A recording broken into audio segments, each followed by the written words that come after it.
2018年4月19日、日米首脳会談後の安倍総理とトランプ大統領の合同記者会見の様子です。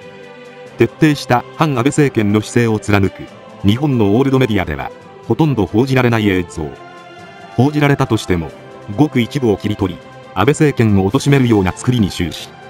今回紹介する日米首脳会談後の安倍総理とトランプ大統領の合同記者会見を見れば、いかに安倍総理とトランプ大統領が固い友情とも取れる絆で結ばれているかが理解できます。もちろんお互いの国益を優先する立場で意見をぶつけなければいけない時が多々あるのは事実です。しかし根底のところで安倍総理とトランプ大統領がつながっているのは何とも心強いこと。米国は日本の同盟国であり、世界最強の軍事国家。背後に軍事力があって初めて外交力が発揮されます。現状、拉致問題を日本独自の力で解決することは憲法の問題もあり不可能に近いでしょう。拉致問題解決に向けてここまで現実味が帯びてきているのは初めてのことです。もし前回の大統領選でヒラリーが勝っていたら、そしてもし今安倍総理が退陣させられてしまったら、考えただけでも恐ろしいことである。その恐ろしいことを実行しようとしているのが今の日本のオールドメディア、そして維新以外の野党だと考えられます。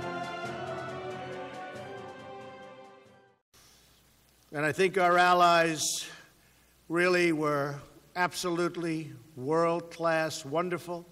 We thank them for their support. Today I'm thrilled to be joined by my good friend, Prime Minister Abe of Japan. Highly respected gentleman. Prime Minister Melania and I are honored to host you and Mrs. Abe once again at Mar-a-Lago. We're grateful for the tremendous hospitality you showed us during our visit to your country last fall. It was a true privilege to be welcomed to the magnificent land of Japan, or as I've heard all my life, the land of the rising sun. It's true. So great. During our visit to Asia in November, we had tremendous success enlisting support for our campaign of maximum pressure on the North Korean regime. As you know, I will be meeting with Kim Jong-un in the coming weeks to discuss the denuclearization of the Korean Peninsula. Hopefully that meeting will be a great success, and we're looking forward to it. It would be a tremendous thing for North Korea and a tremendous thing for the world. So we will be doing everything possible to make it a worldwide success, not just for the United States or South Korea or North Korea or Japan, but for the entire world. We hope to see the day when the whole Korean Peninsula can live together in safety, prosperity, and peace. This is the destiny of the Korean people, who deserve and have gone through so much over the years.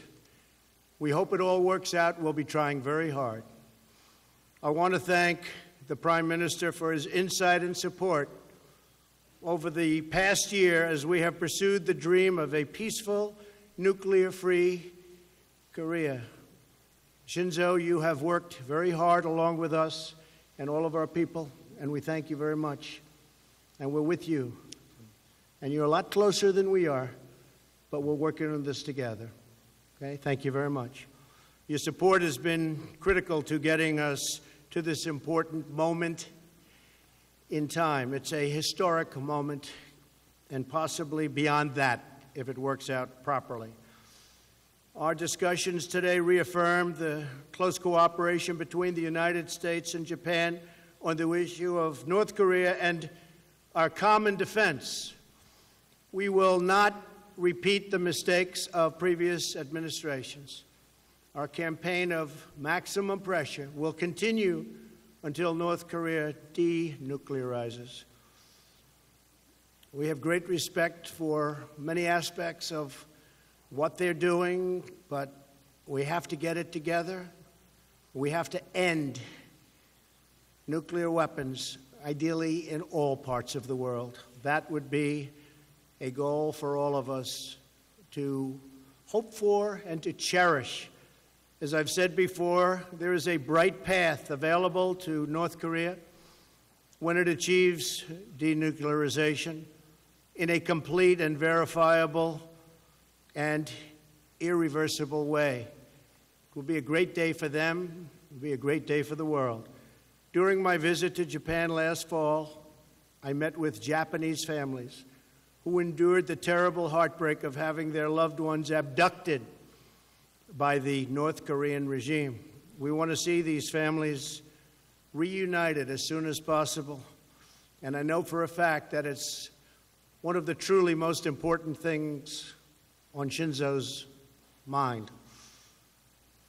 We talk about it often. It's so important to you. And we're going to do everything possible to have them brought back and bring them back to Japan. I gave you that promise. The United States also supports Japan's efforts to improve its defense capabilities, and we're exploring ways to expedite the sale of American military equipment to Japan through the Foreign Military Sales Program. We've stepped up our effort not only with respect to Japan but other allies, that when they order military equipment from us, we will get it taken care of and they will get their equipment rapidly. It would be, in some cases, years before orders would take place because of bureaucracy with Department of Defense, State Department. We are short-circuiting that. It's now going to be a matter of days. If they're our allies, we are going to help them get this very important, great military equipment. And nobody makes it like the United States. It's the best in the world by far. We're also working to improve our economic partnership by reducing our trade imbalance and removing barriers to U.S. exports. The United States is committed to free, fair, and reciprocal, very important word, trade. And we're committed to pursuing a bilateral trading relationship that benefits both of our great countries. Prime Minister Abe and I have agreed to intensify our trade and investment consultations. Ambassador Lighthizer, who is with us today, will take the lead for the United States. These past 2 days have been extremely productive. The friendship between Japan and the United States has never been closer. I truly believe it has never been closer than it is today. And the bonds between our people have never been stronger. In the months ahead, we will rely on this great friendship as we face an array of old challenges and new opportunities, and we will face them together. We will work closely on trade. We will do something having to do with the imbalance that frankly should have been done for years and years and years. Mr. Prime Minister, I want to thank you again for traveling to Mar-a-Lago for these important discussions and meetings. It's been a true honor to welcome you here and to work with you toward greater security, prosperity, and peace for our two truly great and wonderful nations. And thank you for being here, Shinzo. Thank you. Thank you very much.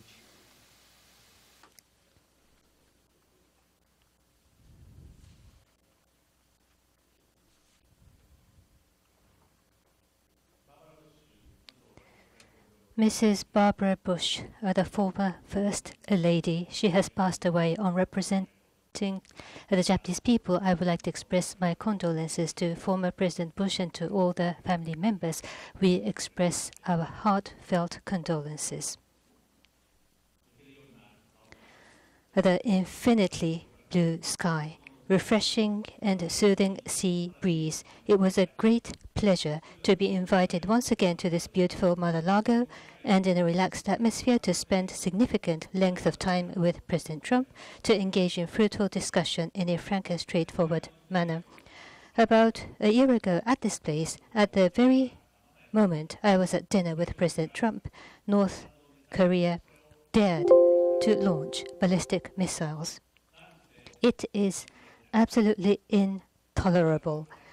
Immediately after I had said so, President Trump stepped forward in front of the camera, though it was not planned, and made one following comment: "The U.S. is with our ally Japan 100%. The President sent out a message of powerful commitment to the world." Donald, your words on that occasion is still deeply etched in my mind, together with my wonderful memory of my stay here in Mar-a-Lago. With one single comment, you demonstrated the superbly strong Japan-US alliance, which has a history of longer than half a century, and I once again express my deepest respect for your remarkable leadership. A year or so has passed since then. The situation surrounding North Korea, due to the decisive decision by President Trump on the first ever U.S.-North Korea summit, is at a historical turning point. The past mistakes should never be repeated. On this point, President Trump and I were in full agreement. On the occasion of the 1994 Framework Agreement or the 2005 Six-Party Talks Agreement, North Korea committed to abandon nuclear weapons development, but those promises were broken. And the effort of the international community to engage in dialogue were all entirely exploited to buy time to develop nuclear weapons and missiles. Based on such lessons learned, both the U.S. and Japan, together with the international community, will demand for all weapons of mass destruction and ballistic missiles, complete, verifiable, and irreversible dismantlement of weapons of mass destruction and ballistic missiles to North Korea. By envisioning multiple scenarios, we carefully thought out our policies and directions at a concrete and detailed level. Just because North Korea is responding to dialogue, there should be no reward. Maximum pressure should be maintained, and actual implementation of concrete actions towards denuclearization will be demanded. This firm policy has once again been completely shared between us. On this occasion, we also agreed to continue our effort towards the early resolution of the top priority matter of abduction. Just now, President Trump, on this spot here, has mentioned towards the return of the abductees, maximum effort will be made. The clear promise just made here. We are deeply encouraged, Donald. Half a year ago, when you visited our country, you listened intently to each and every family members of the abductees. You listened carefully and kindly said you would like to help. Your image on that occasion is indelibly etched in the eyes and minds of many of the Japanese people. Going forward, we wish to work closely with the United States, and towards the immediate return of all abductees, we are determined to strengthen our approach vis-à-vis North Korea. North Korea has diligent workforce and is blessed with resources. If North Korea advances in the right direction, they can make their populations richer. If North Korea takes the right path, under the Japan-North Korea-Pyongyang Declaration, there could be a possible path to settle the unfortunate past and to normalize diplomatic relationship. For that to happen, a comprehensive resolutions of multiple concerns, including abduction, nuclear, and missiles, would be the fundamental precondition. Through the upcoming historic U.S.-North Korea summit, we strongly hope for a breakthrough in this situation. The Japan-US alliance is not just limited to the field of security, but it also contributes to the peace and prosperity of the world as well as the region. On the economic front, Japan and the US will take a lead and develop a free and fair market in the Indo-Pacific region. I spent some time with President Trump to discuss ways to make that happen in a candid manner. First of all, we must further strengthen the economic ties between the two countries. Under President Trump, exports from the U.S., including energy, aircraft, amongst others, have already been increasing significantly. Further, following the bold tax reform by President Trump, Japanese companies' investments in the U.S. have been gaining momentum, which is creating a large number of jobs in the U.S. and contributing to the expansion of the exports from the U.S. In order to benefit both Japan and the U.S., we'll further expand trade and investment between the two countries.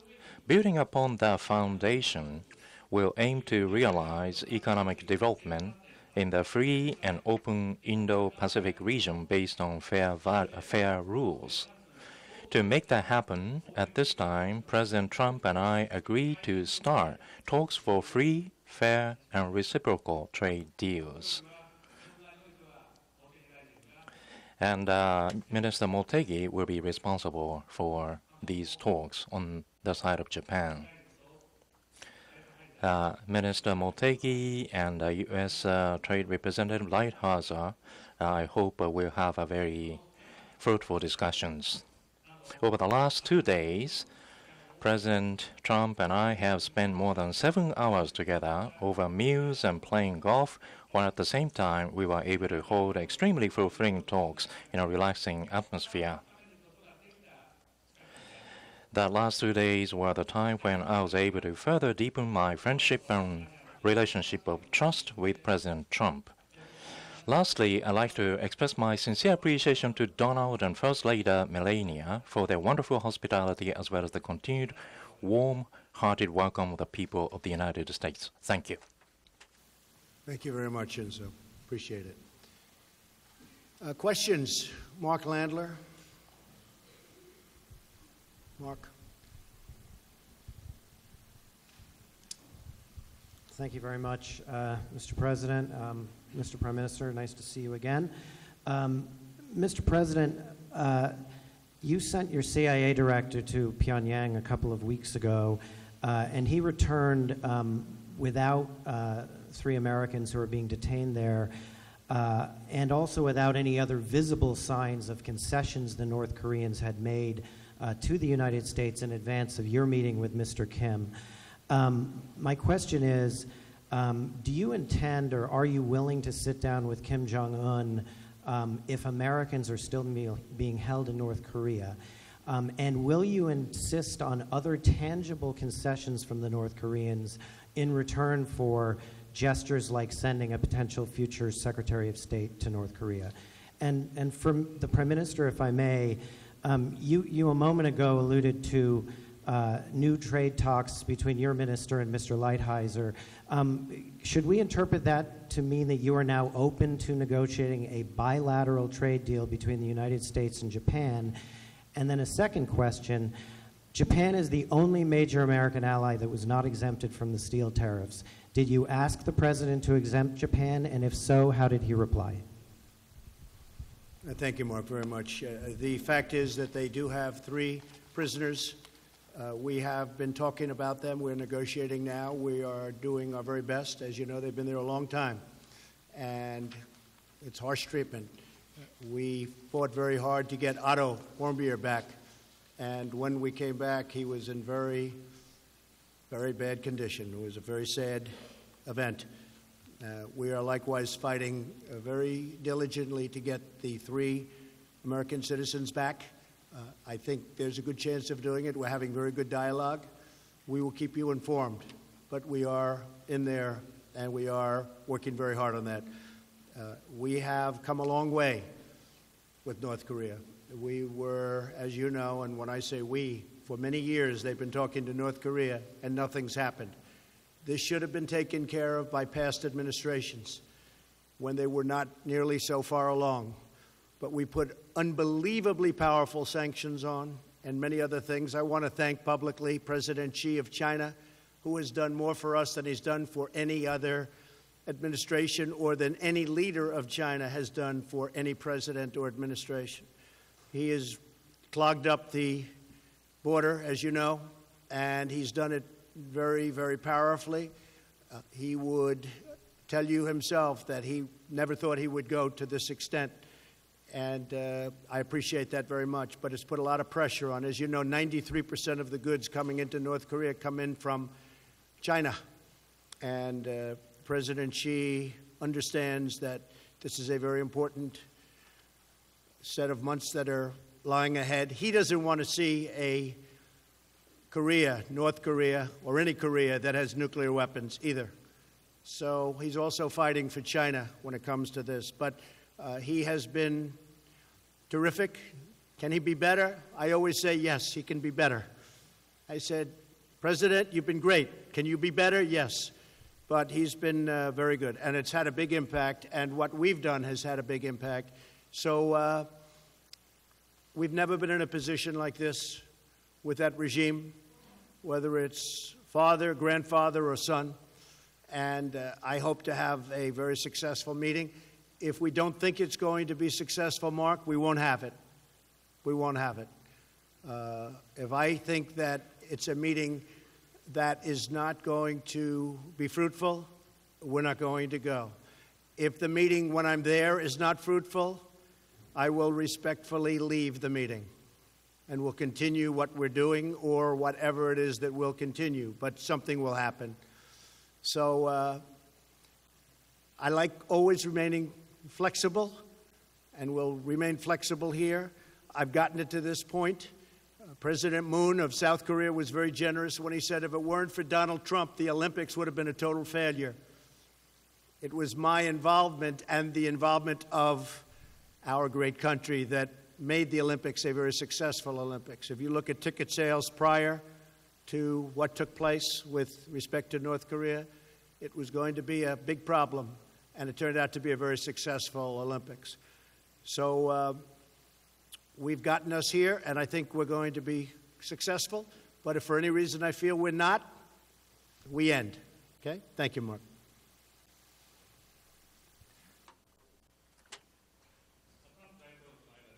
Between President Trump and myself, for benefiting both Japan and the U.S., we have expanded the investment and trade. Based on that foundation, open and fair economic development in the Indo-Pacific region, we have agreed to start talks for free, fair, and reciprocal trade deals at this time. As for Section 232,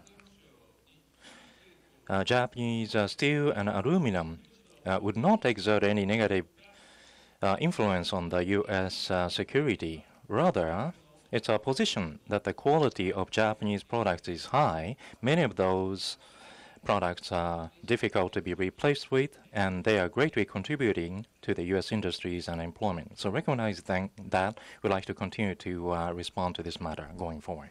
I will add that the 232 having to do with aluminum and steel tariffs, 30% in one case, 25% and 10%, that it's got us to the bargaining table with many nations, and in other cases they're paying. And it's billions of dollars coming into the coffers of the United States. So they've been actually very important.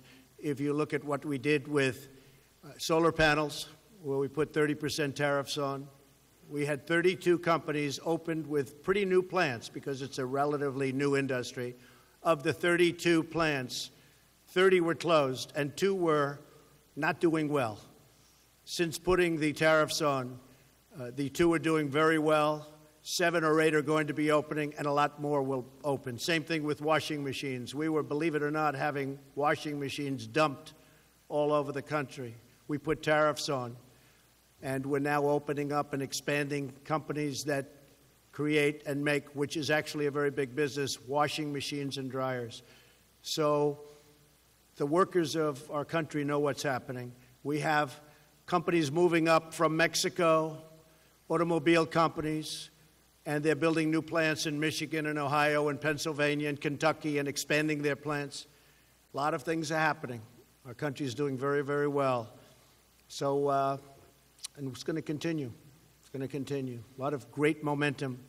If you look at any chart, the enthusiasm for business in our country is at an all-time high. And unemployment for African American workers, for Hispanic workers, unemployment is at an all-time low. In history, in the history of our country, it's at the lowest point. If you look at unemployment for women, it's at an 18-year low. So we're very proud of our achievements. And starting now, as you see, over the last few weeks, the tax cuts are kicking in. And it's a beautiful thing to see. And people are spending money where they didn't have the money to spend previously. So we're very happy with that. Shinzo, please.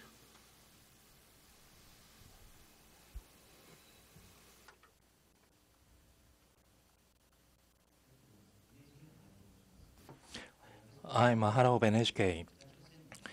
I'd like to ask questions about how to handle North Korean issues. Prime Minister Abe, the coordination for holding a summit between the South Korea and North Korea, as well as between the U.S. and North Korea, is underway. There is a concern in Japan that Japan may be left behind. So how are you going to proceed with dialogue with North Korea? President Trump, you talked about the abduction issue. Are you going to consider the nuclear weapons disarmament the same level as abduction issue? Well, maybe I'll go first. Abduction is a very important issue for me because it's very important to your Prime Minister. I will tell you that we were having dinner last night, and he started talking about abduction and how horrible it was, and his level of enthusiasm was unbelievable. And I said to him right then and there last night at the table, I said, we will work very hard on that issue, and we will try and bring those folks back home. Very, very hard.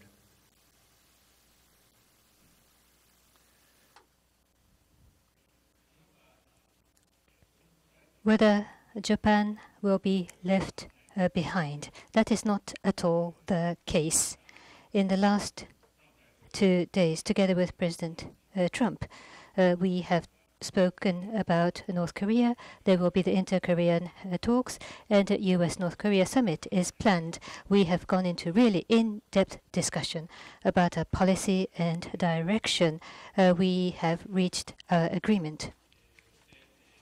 Regarding the upcoming U.S.-North Korea summit, we hope that it will lead to the resolution of weapons of mass destruction, nuclear, missile, and of course, more than anything else, we hope it will be a historic summit that will lead to the resolution of abduction. And for that purpose, I have seriously and thoroughly discussed with President Trump, and we have fully agreed about our direction going forward, in particular regarding abduction, as Donald has explained. In our tete-a-tete, we have thoroughly discussed about this matter. Last year, the President met with the victims of the abduction as well as the family members, and the family's feelings have been strongly felt and understood by the President, and he has given a very encouraging comment that he would appeal towards early resolution. I highly appreciate this encouraging comment. This gives us huge courage. A very encouraging comment, and for the families of the abductees, again, this is a massively, powerfully encouraging comment. And therefore, going forward between Japan and U.S., or between the trilateral of Japan, U.S., and South Korea, we will cooperate closely and do our utmost to resolve the issues of North Korea, including abduction, nuclear, missile. And we will be very loyal to Japan. Thank you. Jennifer Jacobs.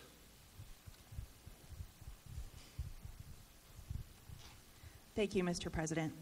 On the Mueller probe, have you concluded that it's not worth the political fallout to remove either Special Counsel Mueller or Deputy Attorney General Rosenstein? And Prime Minister Abe, did the President ask you to provide more funding for U.S. troops in Japan? And what agreement did you reach here in Florida on buying more military equipment from the U.S.? Jennifer, I can say this, that there was no collusion, and that's been so found, as you know, by the House Intelligence Committee. There's no collusion. There was no collusion with Russia other than by the Democrats, or as I call them, the obstructionists, because they truly are obstructionists. So we are giving tremendous amounts of paper. This was really a hoax created largely by the Democrats as a way of softening the blow of a loss, which is a loss that, frankly, they shouldn't have had from the standpoint that it's very easy for them. They have a tremendous advantage in the Electoral College, and this is what it is, and this is where it came from. You look at the kind of money that was paid. Probably some went to Russia. You look at Podesta having a company in Russia where nothing happened and people don't talk about it. You look at the fact that their server, the DNC server, was never gotten by the FBI. Why did the FBI take it? The FBI takes what they want. They go in, they wouldn't get the server. This is a hoax. As far as the investigation, nobody has ever been more transparent than I have instructed our lawyers. Be totally transparent. I believe we've given them 1.4 million pages of documents, if you can believe this, and haven't used, that I know of, or for the most part, presidential powers or privilege. So we are hopefully coming to the end. It is a bad thing for our country, very, very bad thing for our country. But there has been no collusion. They won't find any collusion. It doesn't exist. As far as the two gentlemen you told me about, they've been saying, I'm going to get rid of them for the last 3 months, 4 months, 5 months, and they're still here. So we want to get the investigation over with, done with, put it behind us, and we have to get back to business with negotiating with this gentleman and plenty of others. But this gentleman is a very tough negotiator, and we have to focus on that. Thank you very much. Regarding the U.S. forces' expenses, the U.S. forces in Japan, the safety and security of Japan, and the peace and stability of the Far East is being maintained. And for the forward deployment strategy of the United States in the Asia-Pacific, in terms of the presence in Japan is very meaningful and significant. In the case of Japan, across the world, in terms of paying for the expenses, Japan accounts for the largest percentage of stationing compared to other countries, and the President understands very well.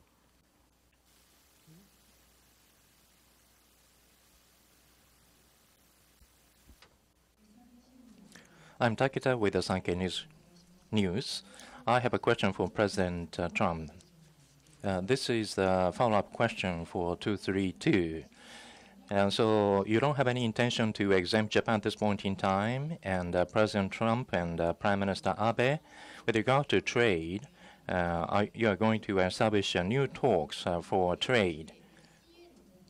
Is it going to be in the direction of FTA or TPP? So I'd like to hear the views from both of you. So this time between President Trump, talks for a free, fair, and reciprocal trade deals to initiate that has been agreed. As for this talk, Minister Motegi and Ambassador Lighthizer, USTR, will be the representative, and Mr. Aso and Vice President Pence's U.S.-Japan economic dialogue, they will be receiving the report of these talks. As for these talks, so that it will be the interest of both of the countries, the investment and trade between the two countries will be expanded, and we are going to realize a free and open Indo-Pacific economic growth. So on the U.S. side, that they are interested in a bilateral deal. We are aware of that, but at any rate, our country's position is that TPP is the best for both of the countries, and based on that position, we shall be dealing with the talks. Thank you very much. The United States has a massive trade deficit with Japan. it's anywhere from $69 billion to $100 billion a year. That's massive by any standpoint. We are doing 232 on steel and aluminum. And if we can come to an arrangement on a new deal between the United States and Japan, that would certainly be something we would discuss, aluminum tariffs and steel tariffs. And I would look forward to being able to, at some point in the future, take them off. But right now we have a deficit that's a minimum of $69 billion a year. Japan sends us millions and millions of cars, and we tax them virtually not at all. And we don't send so much product because we have trade barriers and lots of other things. So these are the things that the Prime Minister and I are going to be discussing over the next short period of time. The media has not covered the TPP correctly. I don't want to go back into TPP, but if they offered us a deal that I can't refuse on behalf of the United States, I would do it. But I like bilateral better. I think it's better for our country. I think it's better for our workers. And I much would prefer a bilateral deal, a deal directly with Japan. We already have a deal with 6 of the 11 nations in the TPP. So we already have trade deals, and the others we can make very easily. They're all calling, wanting to make a deal. But we think that's much better for us. So unless they offer us a deal that we cannot refuse, I would not go back into TPP. We'll see what happens. But in the meantime, we're negotiating, and what I really prefer is negotiating a one-on-one deal with Japan, and that's where we are right now. And I will say that the representatives who are sitting right here are extraordinarily competent and very tough, those representing Japan. And we will hopefully, in the not-too-distant future, have a very good deal, good for Japan and good for the United States. Okay? Thank you all very much. We appreciate it. Thank you. Thank you very much. Thank you. Thank you very much.